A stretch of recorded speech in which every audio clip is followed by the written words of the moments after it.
For the first reflection, I watched Bill Gross's TED Talk, A Single Reason Why Startups Succeed. He took a look at some of the best and worst startups and compared them. He wanted to see statistically what is the biggest contributor to success of the startup. He broke them down into 5 measures: the idea, the team or execution, the timing, business model, and funding. In our class, however, we're talking about the research analysis and understanding what problem we're trying to solve. Bill explains that the business sometimes start with the wrong idea, though. He explains how business models could be important, but they change to fit the customer needs, and many don't even start with a business model. And funding is even trickier.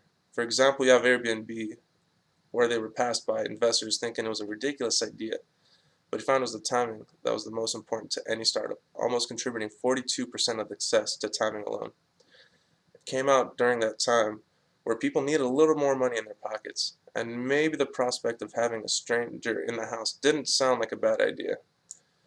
Brings up how he started Z.com, a video streaming service, but the internet was a little too young for that and couldn't handle it quite yet, so they shut down in 2003.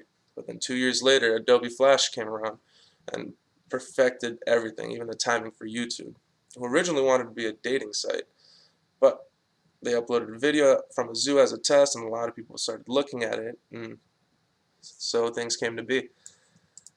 We think about the research and the market analysis and everything that you need to look at to get into your success. Um, Knowing the market, knowing when to take the advantage or when an opportunity comes. Bill Gross mentions that most importantly, you got to be honest with yourself. Everyone wants to be successful, but everyone's going to be pushing themselves, and unfortunately, only 1 in 10 businesses actually succeed.